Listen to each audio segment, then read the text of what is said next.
Hello, hello, hello you guys, and welcome back to my kitchen. We are going to be making nut butter bonbons, peanut butter bonbons.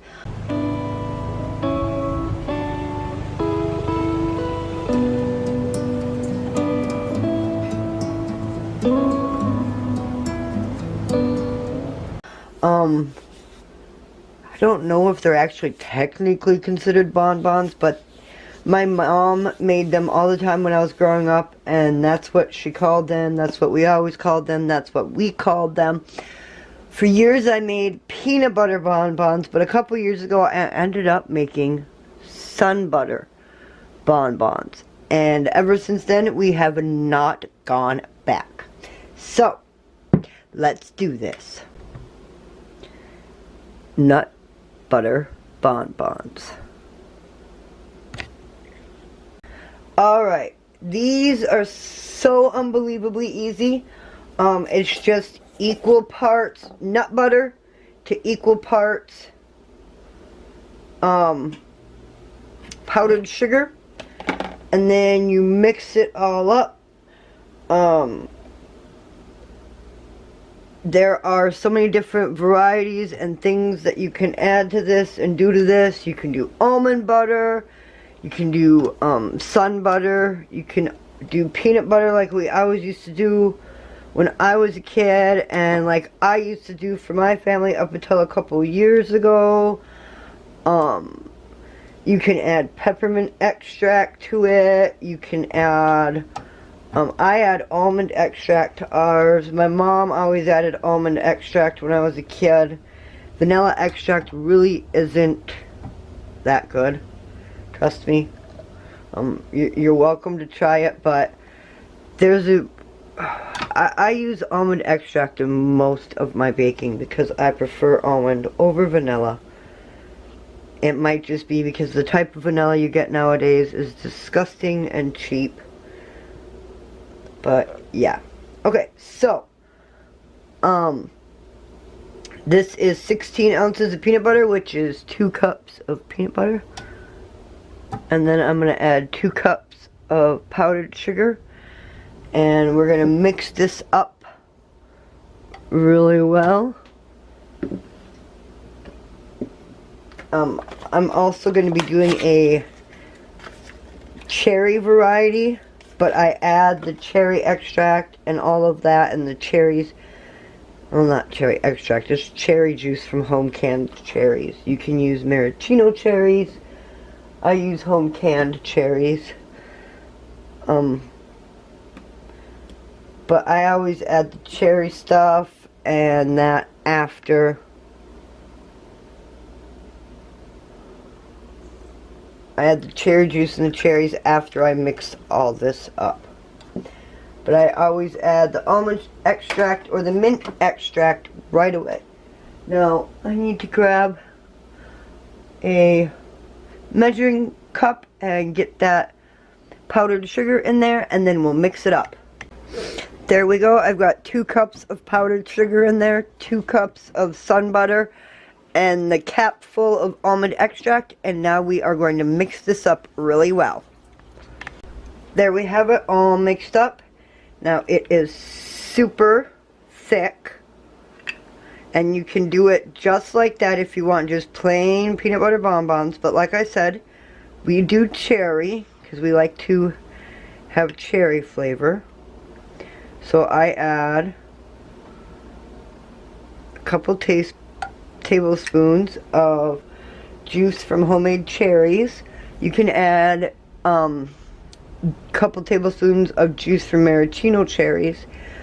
And you can also add chunks of cherries into it if you want. We don't. We just add a little bit of cherry juice, and then I'm going to turn around and make a cherry bread out of this open can of cherries. So now I'm going to mix all this up, and we'll be back.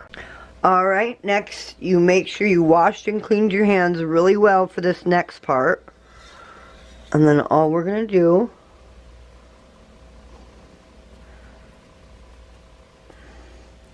is make balls and put them in little cups, because then we freeze them in the freezer.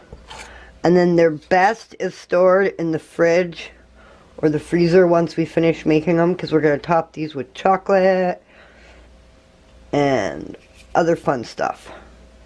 And you can make big balls, make little balls. I make balls of all different sizes because if it's an after school, then my kids are only allowed to have a small bonbon. If it's after dinner and it's their dessert, then they're allowed to have a larger bonbon. So, and make sure you wash your hands really well, obviously, because you're touching the food. Alright, so I'm going to finish getting these all filled up. I'll bring you back when all of these are filled up. And then we put them in the freezer and we freeze them for about 2 hours. And then we will coat them in chocolate, you guys. Alright, guys. We'll be back. And there we have it. All the bonbons are different sizes, all rolled up, all ready to go. And like I said before, if you want, you can chop up the maraschino cherries and add them and mix them right in with the mix. Mix it in and blend it in along with the cherry juice. Like at the same time that I added the cherry juice. You can also add peppermint extract, orange extract, lemon extract. You can add and make these peanut butter bonbons into just a ton of different varieties, a ton of different flavors. They're wonderful. We really enjoy them wrapped around, like I said, cherries. But my kids asked me to make these without the cherry chunks. They wanted just the cherry flavor. So this batch is just flavor. Alright guys, we're going to stick these in the freezer. And we're going to let them be in the freezer. The little ones will freeze in about ½ hour. But the big super fat ones, like big fat ones, my husband loves these big fat ones. The big fat ones take a good couple of hours to freeze. So we're going to put these in the freezer for 2 hours and let them freeze, and we'll be back. And now for the next step. The bonbons are all frozen and ready to be coated in chocolate. So what I have here is a double boiler system set up. We'll get all the chocolate chips melted, and then we'll coat our bonbons in the chocolate chips. Alright guys, we'll be back. Okay guys, pro tip. This is the first time I've ever had an issue with my chocolate not melting or looking right. So I called up my mother, who has been making these for years and years and years and years and years, to find out what I did wrong, because I've never had this issue before with my chocolate chips. First words out of my mom's mouth. Were they Toll House or... Oh, my brain's sticking now. Are they Toll House or Hershey's chocolate chips? And I told her no. And she said that's where my problem was. In order for this melting of the chocolate chips to work and look proper and actually turn into liquid chocolate chips instead of this gloopy mess, they have to be Toll House or Hershey's chocolate chips. These generic chocolate chips, even adding butter or lard to them, has not done anything but turn them into this icky, disgusting mess. So I'm gonna go get myself some Toll House chocolate chips, and we're gonna be redoing this. Alright guys, looky here. My mom called me back, and my father came to the rescue. This only worked because A, they were cheap, generic chocolate chips, and B, I had home rendered lard. It only works with home rendered lard and cheap chocolate chips. First thing I had done wrong, because they were cheap chocolate chips, the temperature of the water that I was boiling underneath the chocolate chips have a lower temperature that they need to be at before they go chunky and dry and icky. Whereas with the Toll House or the Hershey's, you don't have to worry about that quite so much. Second, because I let it get too hot, the oils that were in it and stuff like that kind of quote-unquote fried off. So I had to replace it.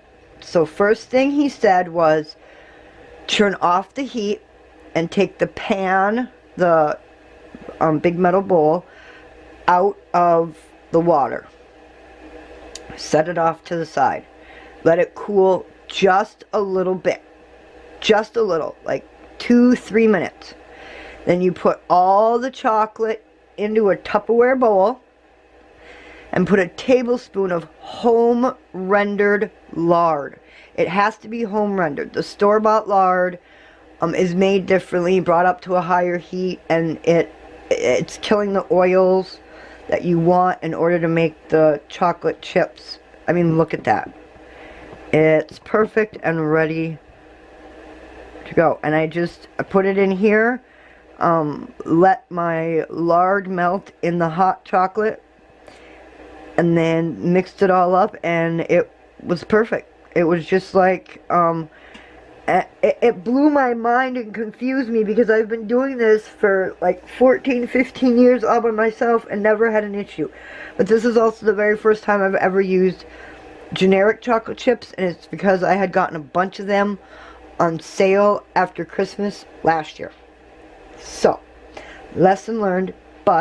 So we're going to pretend that this is Toll House or Hershey's chocolate chips. Make sure you get one or the other, guys. And make sure that your temperature on your double broiler isn't too high. Okay. And then all you do is and make sure you wash your hands really, really, really, really well. Because, again, you're going to be touching these bonbons. So, you just take your frozen bonbon, dip it in the chocolate, boom. All there is to it.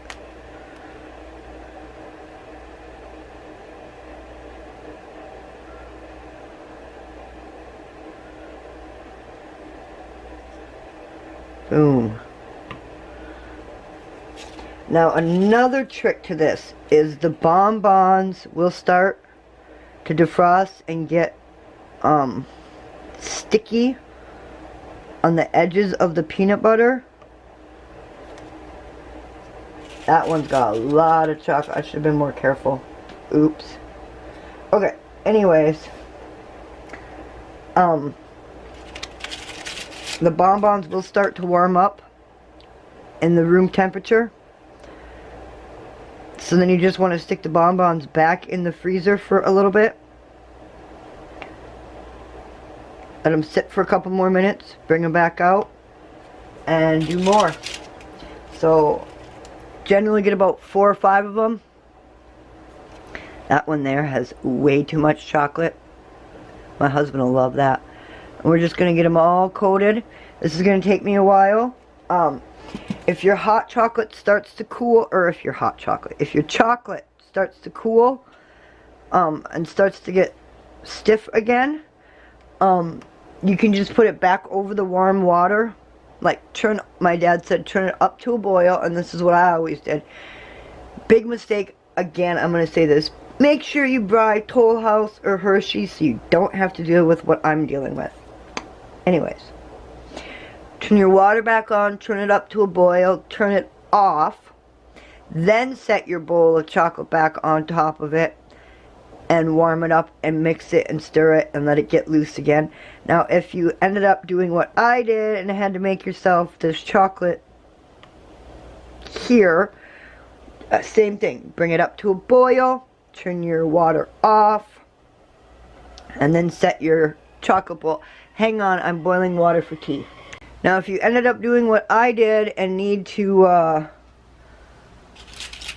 do the Tupperware bowl and the chocolate and the home rendered lard, which I hope you don't. I hope you take my lesson. Don't buy generic chocolate chips. They're good for cookies, but they're not good for this. Okay. If it's in a Tupperware bowl like this, you just bring your water up to a boil, turn the boiling water off, set your Tupperware boil water in the Tupperware bowl in the water for about a minute, and then pull it back out. Also, make sure you're really careful, because chocolate can, quote unquote, seize up if water gets in it or moisture gets in it. So when you're putting this in and pulling it out, you want to make sure you don't get any water in there. And then when you pull it out, make sure you wipe all the water off, and then it should just stir right back up into this nice liquidy mess. Now, I can already feel that the bonbons are starting to melt on the surface.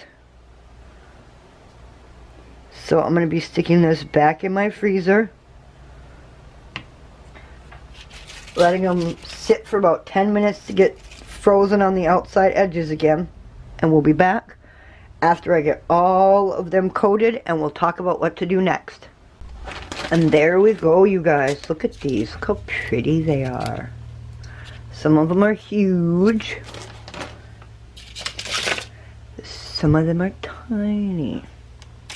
Now, over here, ooh, this is hot water.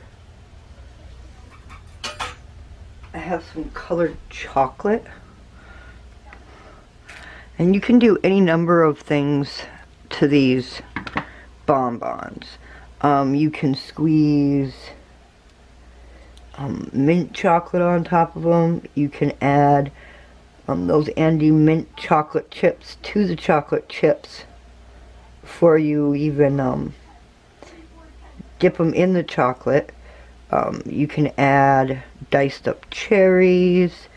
You can add mint extract to the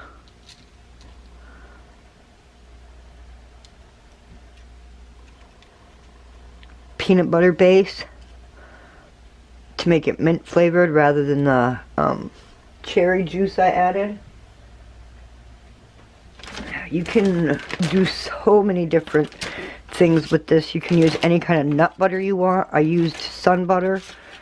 I used to use peanut butter until I used sun butter a couple years ago, and since then that's the only thing we do use. I'm going to be putting these ones back in the freezers so that chocolate can freeze. That colored chocolate. My kids asked me to make plain ones, so all of these are plain. But showing you the plain base, other than a little bit of cherry juice, gives you a start on any number of things you can do to make the bonbons. Make them any kind of variety or flavor you want, any kind of tastiness. Alright guys, thanks for coming along on this video, and if you enjoyed it, leave me a thumbs up. It helps my channel grow tremendously if you leave me a thumbs up. Share this video around if you liked it. Leave a comment down below and let me know if there's anything else you'd like to see me make. I love suggestions, and I love making things that commenters want to see. Alright guys, we'll see you in the next one, and remember, stay positive. You like those, don't you? I want one. You want one? Yeah. Okay. I'm going to get you a small one. There you go. Alright guys, stay positive. Bye. Alright guys, I'm not sure if I told you this in the video, but I wanted to make sure I came back and filmed this to make sure you knew. Either keep them in your fridge or your freezer. If you keep them on the counter and it's summertime, or you have a warm house, or you have a wood stove or something like that, they'll get squishy and mushy, and they'll dry out really fast, and they just won't last as long. If you stick them in the fridge, they'll last longer, but trust me, you will get into the habit of, you open the fridge, you see the bag, you grab one, and the next thing you know, all the bonbons are gone. What I do is I keep them in the freezer. They last a really long time in the freezer. And then I pull one out. And then I set it aside. And generally it takes 3 to 5 minutes, depending upon how big the bonbon is, to defrost enough to eat. And half the time, before the bonbons even finish defrosting, I change my mind on whether or not I should eat it, and then I end up putting it back anyways. But there you go. There's the tip. Make sure you keep them cold so that they don't get dry and squishy and icky. Alright, bye guys.